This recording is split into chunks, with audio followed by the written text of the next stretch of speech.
Bell. There we go. There we go. Mm. Hello, Mr. You know Craig. what? Hello, Mr. Jason. This episode was just phenomenal. It And you was want a doozy. doozy. You want to tell them why and who? We have Mr. David Carothers, a Ooh. business insurance brother from another Mother. with the commercial Smother.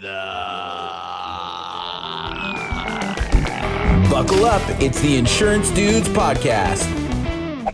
Hey, Craig, this year I got some crazy growth goals for my agency, and actually I've been talking to a few other agents.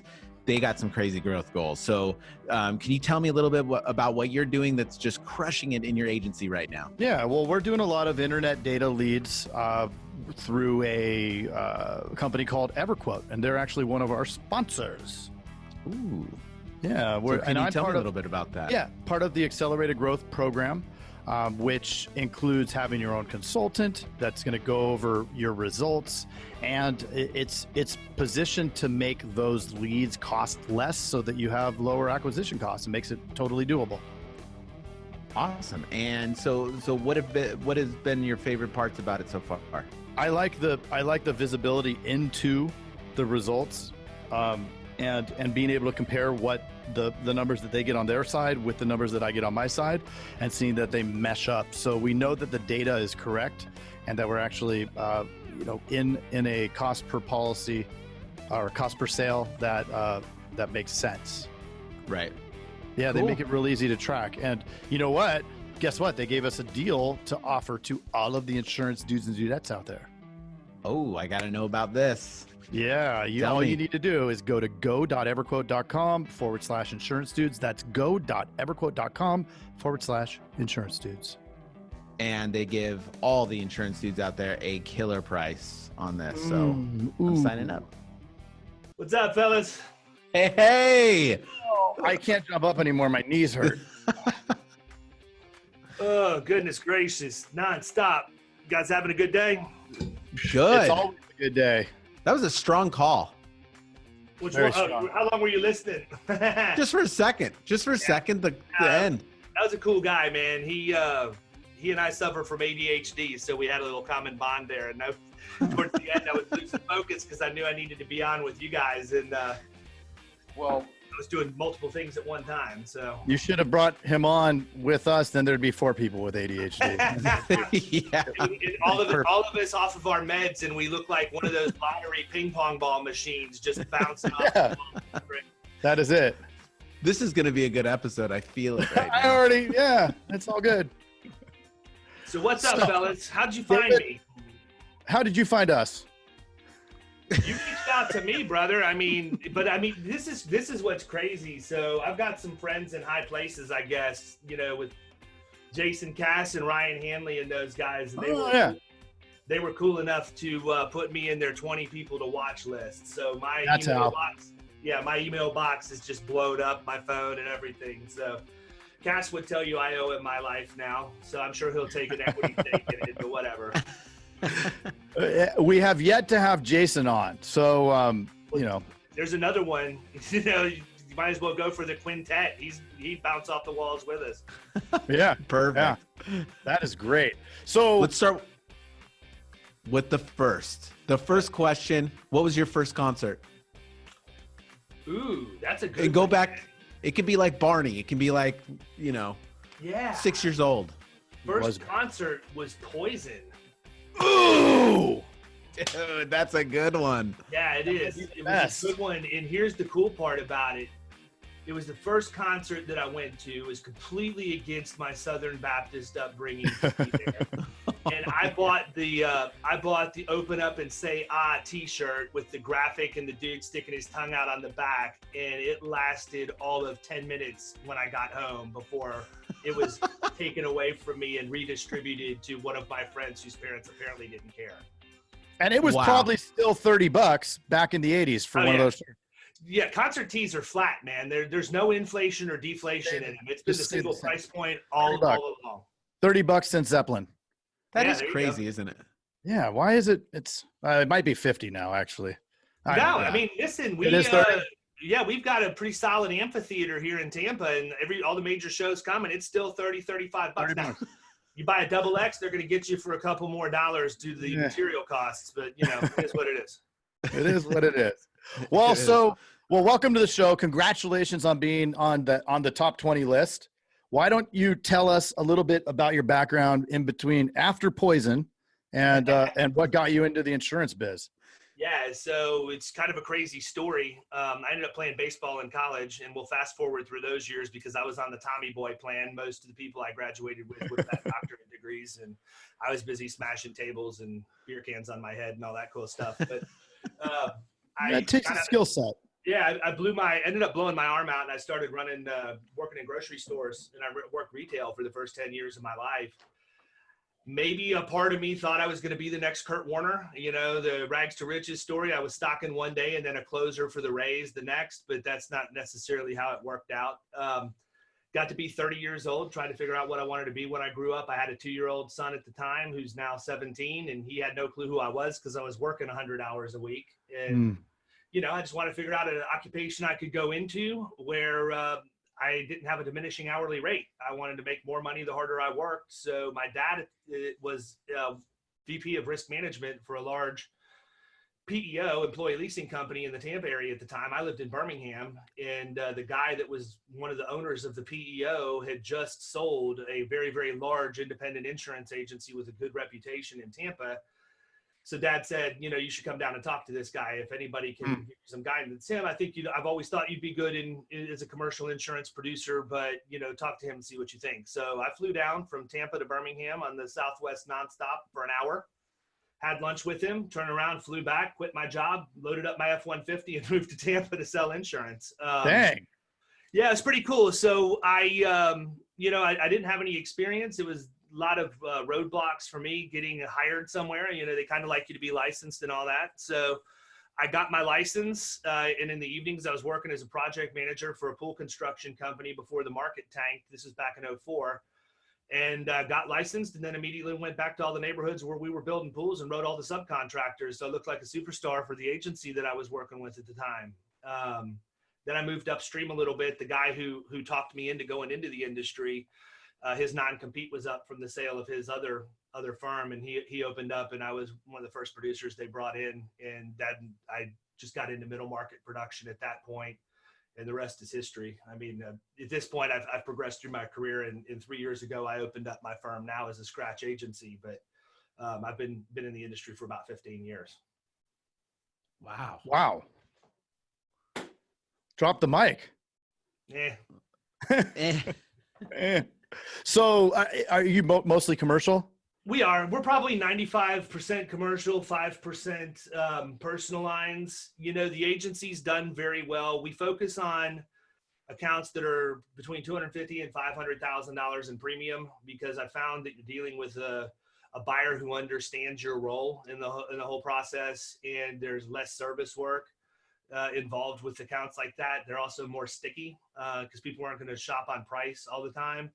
And so, that's where we really play. That's where our value proposition is the most valuable. So agency started in 2016 and we ended 2019 at just a hair north of 3 million in revenue. So it's also good that you can scale quickly when you're dealing with an average account size like that, because you don't have to have a ton of accounts to get some money in the door. How many people do you have working there? How many staff? We have a dozen that are here. 5 of them, 6 if you count me, are in production, and then I've got a full-time bean counter to handle the money, and then the rest are service people. Put them in the back. Yeah, stay away from me. Keep the money away from me because I'll run through it. So what are you doing for marketing? Like that's definitely from what Craig and I do. We're picking up the pennies off the ground. How do you chase big accounts like that?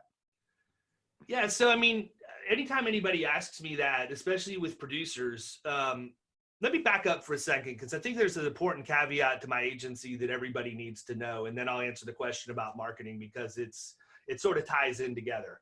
Sure. I don't hire anybody at all from the insurance industry.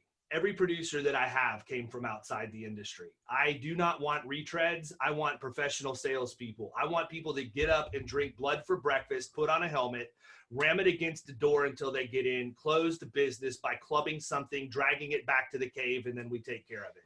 That's what I'm looking for. What I found in this industry is that you have people who are technicians and people who are salespeople. Very, very rarely do you have a hybrid. The technicians are awesome at coverage, and they should stay at a desk in the dark away from the client because they talk themselves out of more deals than they close. Yeah, Right. Salespeople are the walking E&Os that everybody's worried about because they'll promise anything to get a deal done. But I do that intentionally because of the number of places that I interviewed that told me no, that didn't believe in me as the person and didn't believe that I had the backbone or the fortitude to be successful. And so I really decided when I was launching the agency, I wanted to give those people that wanted out from where they were a chance to come into an awesome industry and be able to earn a great living in the process. So when I bring them in, one of the things that I tell them is when you're going to sell in this game, if you're going to market in this game, it's no different than baseball. You have to be a 5-tool player. There's not any one tool that you can have that can bring your game up to the level that it needs to be successful in the middle market. And these guys are coming in the door with Rolodexes of hundreds of people from where they were selling because I'm hiring business-to-business salespeople. And that's a whole conversation for a different day because my philosophy on how I go about hiring these people and bringing them in the door is just nuts. Most people, again, they would short circuit if they listen to that process. I actually just did a workshop at an event out in San Diego a couple weeks ago. That was the talk for an hour, was how I bring people in from outside the industry and I fund them before they ever walk in the door. So I have zero financial risk and all my producers are validated before their first day. So it's pretty cool. But can you give us the 40-foot view of that? Yeah. So one of the things that I learned early on in the commercial piece is that you need to have channel partners. You need to have good people that are going to refer you good business that are running in the same circles. So if you think about guys like copy machine salesmen, office supplies people, payroll vendors, credit card processing, I mean, any of them, think about it. They're all over the place, right? And these are the people that have really crappy jobs, right? They're going around, they're beating up on doors to get into places. My top producer is a guy that worked for Quill selling office supplies. He had to go to 50 places a day, cold calling, trying to pimp out copy paper to a secretary that had no interest in seeing him. I bring him into this environment and the dude is just in heaven because you make way more money and you don't have to work nearly as hard. But what I do is I identify these people. I meet them for a cup of coffee. We talk back and forth and we set up a formal referral relationship with each other where I manage it just like I would manage my business, meaning that we'll meet every couple weeks, whether it's every other week or once a month or whatever for coffee. But when you come to the meeting, I'm going to bring you to booked appointments with people that I can take you into, and I expect you to do the same. After going through that process for about 3 months, I know whether or not this person's really going to be successful in commercial insurance. So I plant the seed with them and basically just say, why are you doing this? Have you ever thought about doing something different, maybe with some residual income or whatever else? Because it doesn't make any sense. You work as hard as you do, you close as many deals as you do, but you don't have the ability to capitalize on that. And I leave it at that. And usually within 24 hours, I get the phone call, right? Asking me, well, what are you talking about? Did you mean go into your industry or whatever else? And so that becomes a much more formal conversation at that point. But essentially what I do is I pitch it to them. I said, look, you guys, tell me what you want. Tell me what you need. I can get you what you need, but you're going to have to earn what you want. So let's talk about what it would take for you to make a transition from where you're at to coming over and working with my firm.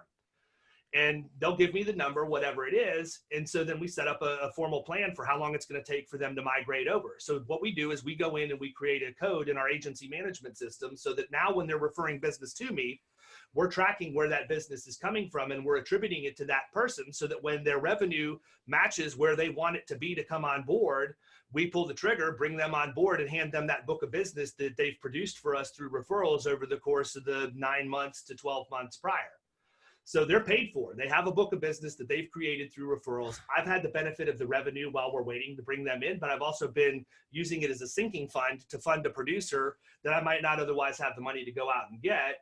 And then they don't have any financial risk because they've already got a revenue stream they're walking into with people that they already know. Wow. Dude. It's just spinning. You got the hamsters running right now. Yeah. David, you might be the most, it might not be the Dos Equis guy. You might be the most interesting man alive. I can't grow a beard, brother. Not save I my can't life. either. Mine's all patchy. Does that happen to you? I Mine's look horrible.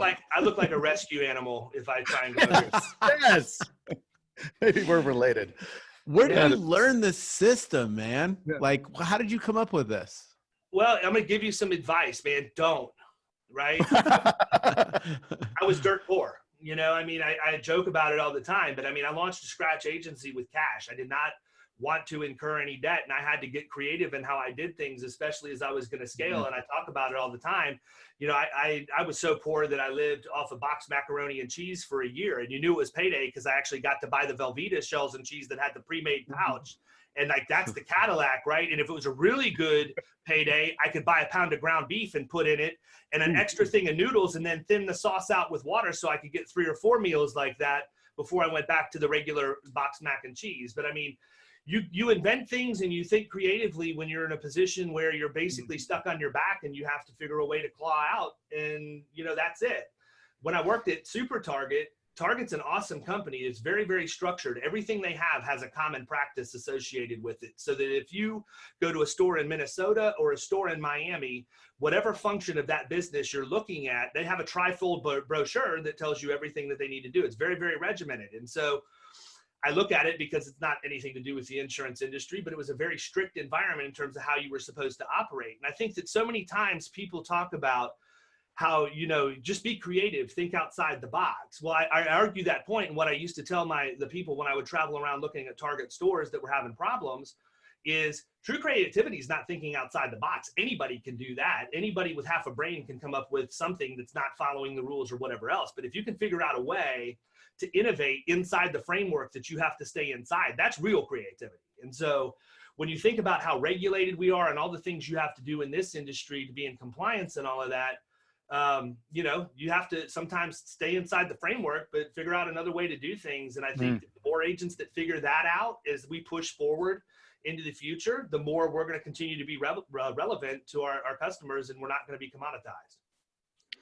Man, I would guess, and I hope you can answer this, that your retention on staff must just be through the roof. Yeah, we're good. We've not Right. we've lost one person, and you know what? I blessed that. She went in, she had a family business and had an opportunity to expand it. And she came in and was talking to me. And I said, listen, if you think that this is going to make me upset or not like you or whatever, I would be very, very upset with you if you didn't seize this opportunity. It would go against everything I live for. So yeah, I mean, for all practical purposes, we have a really good team. That's amazing. And how's the culture? How important is the culture to you? Culture's everything, man. You have to have the right culture, or you do run into turnover problems. You run into turnover problems, performance issues. You know, you have the wrong culture, people get into a death spiral, and it just perpetuates until, you know, everything implodes. So I mean, yeah, we do some pretty cool stuff. Number one, we don't monitor PTO and vacation time. My thing is, take it if you need it and just do your job when you're here. And what I found is that they take less time because they want to be here. The other thing is I give them time every quarter to do a whole day of self-improvement. I don't care if you go lay on a beach and read a book that's going to make you a better person. I don't care if you go to a workshop, whatever you do, they get one day a quarter to be able to go and do that stuff. They get a day a month for community service that's paid, so that we're giving back to the community and they're doing the things that they need to do from that aspect. And so, you know, we try and do the right things by people, man. If you do that, everything else sort of works itself out. Crazy. Oh, jump. I don't know what happened. Dude, look at that. He just squirreled. No, the door. Sorry. You're good, man. Like literally, I thought there was an earthquake. That's the door shook. And he's in California, so I'm in California. I think that's probably a realistic concern. Yeah. So I love it, man. I love your energy. B, I love how you do think outside the box, but within the confines. And I think that is that's a very key part to what we do. And it is true creativity when you have to. I mean. It's a lot easier to be creative when there are no walls. when it's like, oh, just come up with anything and here's your paint, right? But when you have to like really like, this is what we have, we only have this much, how, and you can get real creative with it. I think that's where, I mean, that there's a lot more magic in that, I think. I boil it down to Billy Madison, man. You know, they asked him why he drew a blue duck, and he said, because I never saw a blue duck before. It's really that simple. You know, that's real creativity, right? You got to create what you want to see. Yeah, 100%. Yeah, I love it, man. So go ahead, you man. go, Craig. I was going to say, what advice, like, what advice do you have for people coming into the industry, or people that have been in the industry? I like, and this is coming from a perspective of, I love that you have mac and cheese, and you've seen all sides of it, right? Now you're doing a super successful agency with these giant clients, a lot higher end, coming from where you've come.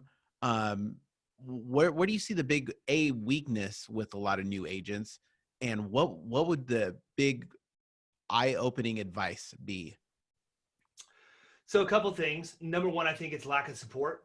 New agents coming in, most agencies just don't have the infrastructure necessary to train somebody the right way to do things. And so I think you see a lot of people that could be very successful in the industry flounder because they don't have the ability to learn the way that they need to learn. I think one of the reasons why I was able to learn quickly is because that's just who I am. I don't let grass grow under my feet, and I had something to prove, because when a dozen agencies say, no, sorry, we think, if we were going to hire anybody, it would be you. But, I even had one guy tell me that got back to me through a recruiter, that he just didn't think I had the backbone to be successful in the industry. And so that was a fun time, because I then immediately targeted every single one of his agency's largest accounts when I got to the point that I could do that.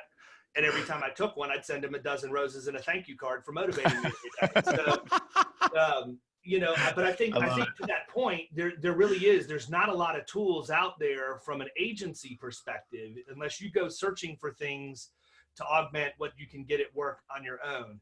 The other thing I would say is believe in yourself and that you can do it. One of the biggest things I remember, if I go back to when I was just at 30 years old in this industry, calling on an account where they do $50 million a year in revenue, and I've got a meeting with the CFO, and I'm looking around at all of the people that work there and the equipment that they have and all of this stuff, and I physically got sick because I'm thinking to myself, I'm completely unqualified to be here. I have no business talking to this guy. And the fact of the matter is that the only person that believed I didn't belong there was me. And when I got it through my head that this guy's already validated my existence by accepting an appointment with me, go in there and clean his plow and take his business, then all of a sudden it became a lot easier. But that was a defining moment for me. And then once I went through that, I'll never forget that day. Once I went through that, I never got the butterflies again. I never had a problem going in and talking to people, because what I knew was what my talking points were. And I think that a lot of times, even with my guys, remember, they're not insurance experienced guys, they're sales guys. And so when they go in, I think there's that point in your career where you're worried about, what people are going to ask you that's going to make you look stupid if you're put on the spot. Here's what I know. In nearly 20 years of doing this at this point, there's never been a time I've made a cold call marketing drop. The CFO's come out, shook my hand, and immediately asked me about the technicalities of an additional insured endorsement, right? It's never happened. And so, I think that people just need to believe in themselves and believe that they can do it, and make themselves bulletproof. Just go do it. That's it. And that happens a lot, right? Because there's so much to know. And even in the PNC world, there's so much to know. And you bring in somebody, I love bringing in people that aren't retreads outside of from outside the business, whether it's in restaurant or in other sales. You bring them in, and that's what they'll say, right? But what if they say this? What if they say this? It doesn't matter. You already know 1,000 times more than they do. Nobody knows anything about this stuff.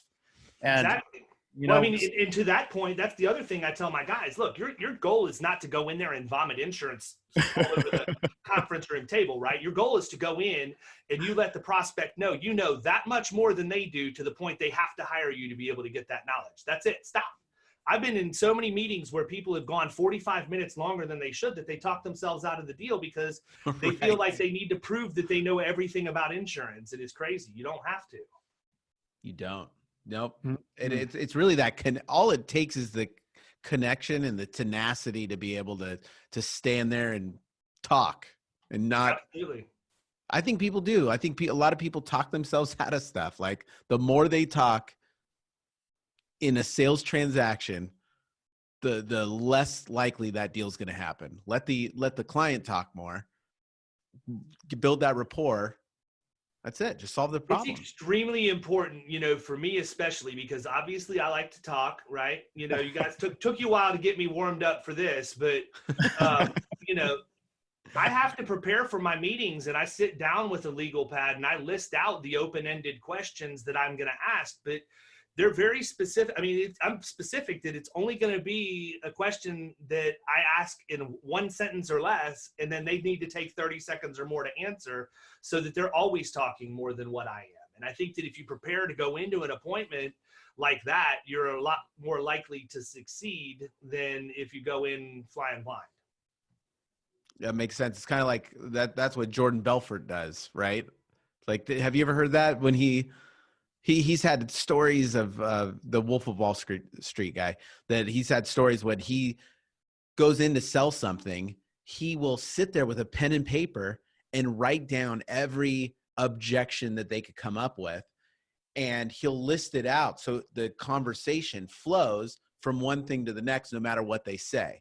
So he's thought of every possibility. And preparation's everything, man. I think that's. Sell me this pen, bro. Yeah. Yeah. Yep. Love it, man. Cool. And how do you stay so pumped? I love your energy. A lot of coffee. Well, every day can't be great, right? Especially in this industry. It's tough. There's a lot of ups and downs. What have you done you've had a lot of downtimes in your life. What have you done to stay positive and really push yourself to keep going? Not allow myself to be consumed by it. I think that every one of us deals with adversity differently, but it's how you deal with adversity that determines how successful you're ultimately going to be. And if you have the mindset that you have to fail in order to succeed, then it makes it a lot easier for you to accept failure, because it's a learning lesson. It's a step along the path, and it's not just something that's going to be the be all end all. And I mean, it's easy to say that, and when you're in the heat of the moment, that's very difficult advice to apply. But I mean, I think that's part of it. And the other part of it is, allow yourself to be vulnerable to people, whether it's your spouse and you tell them you need their support so that they can give you the support that you need, or even being completely honest when you're in a prospect meeting or even a meeting with your client where you mess something up. I think people appreciate the fact that you can show that you're human and you can be vulnerable. You can admit your mistakes. You can admit that you don't know everything, and that you can admit that, maybe you need to get back with them later with the answer to their question because you're just not equipped to answer it. I think you end up, going a lot further in life that way. And unfortunately, not a lot of people are able to do that. They feel like they have to, improvise on the spot, and that's just never worked for me. And as a result, my relationships are a lot stronger because I think people realize I'm a real dude. Moving that ego off to the side, right? And being real. Yeah. What's one piece of advice you'd give to somebody starting out in this crazy business? Go get it. You're going to have you're going to have to take what you want. Yeah. Nobody's going to hand it to you. I think that, social media has changed how the industry operates, right? So we interact with people on Facebook all the time, and we think, we see our friends that are doing really well, or we're in back channel agency groups that we think are doing really, and we see other people who are doing really, really well. Nobody's going to post what's going on in their life that's bad. So everybody perceives that we're all successful and nobody's having to work for what we get, and that there's no grind involved with it. Just open your eyes and make sure you realize that nothing's going to get handed to you. You have the chance to make more money in this industry than any other industry, aside from being, a celebrity or professional athlete, that I'm aware of.